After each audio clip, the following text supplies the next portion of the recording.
sanan köpek. Koskoca yeri göğü inleten, kedilerin korkulu rüyası, tüm mahallenin ağır abisi Karabaş, kendini buğday sanıyor ve tavukların onu yiyeceğini düşünerek köşe bucak kaçıyordu. Doktorlar hemen Karabaş'ı kendi gibi hastaların olduğu bir hastaneye gönderdiler.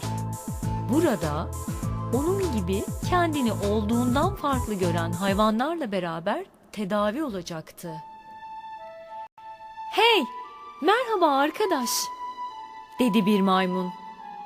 Karabaş selamına kibarca karşılık verdi. Her zaman kibar, asil bir köpekti.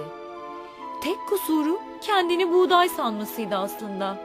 Bir de iyileşse ne güzel olurdu. Karabaş maymuna neden burada olduğunu sordu.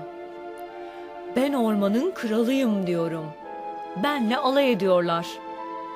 Karabaş bu maymunun deli olduğuna karar verdi.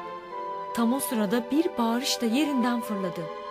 "Dikkat etsene kardeşim, eziyordun beni az kalsın." Gerçekten de Karabaş, ayaklarının dibinde beliren fareyi az kalsın eziyordu. "Sen de yürüdüğün yola dikkat et, neticede bir faresin," demeye kalmadı, fare sinirden kızaran suratıyla avazı çıktığı kadar bağırdı. "Miyav, bana baksana sen, karşında bir kedi duruyor. Sen bana nasıl fare dersin? Ben o kadar çirkin miyim? Ha? Söyle, çirkin miyim?" Sadece maymun ile fareyle kalsa iyi. Neler neler gördü bahtı Karabaş. Bir aslan gördü, sırtına eğer takmış anırıyor. Bir tilki gördü, kafasında huni, elinde direksiyon. Bulunduğu ortamın rengini alacağına her yeri kendi rengine boyayan bu karamus. Sesim güzel diye sürekli şarkı söyleyen karga. Durun, daha bitmedi. Tek ayağı olduğunu sanan filin, tek ayağının üzerinde duracağım diye sürekli düşmesi mi dersin? Kuyruğunu kovalayan kedi mi dersin? Memelerini süt tabancası olarak kullanıp herkese süt fışkırtan inek mi dersin? Oy oy oy, ne dersin? Şimdi emindi Karabaş. Burası gerçekten de delilerle doluydu. Hemen doktorun yanına koştu. O kadar hızlı koştu ki zaten kocaman olan dili az kalsın yere kadar değecekti.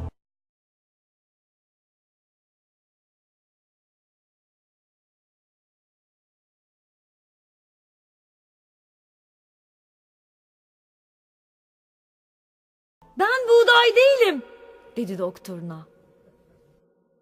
"Aferin Karabaş," dedi doktor. Karabaş taburcu oldu. O artık hasta değildi. Kendini buğday sanmıyordu. Ama ne olsa beğenirsiniz. 10 dakika sonra hasta bakıcılar onu bir tavuktan kaçarken yakalamasınlar mı? Aslında onu kimse yakalayamazdı. Ama o kadar korkmuş, öyle bir kaçmıştı ki zaten uzun dili bu sefer o kadar uzamış, ayağına dolanmış, düşürmüştü Karabaş'ı. Doktor Karabaş'a çok kızdı.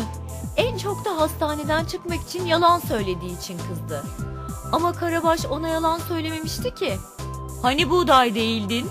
diyen doktora Karabaş'ın yanıtı hem doktoru, hem hastanedekileri, hem kulaktan kulağa oynamayı seven tüm meraklıları çok güldürdü.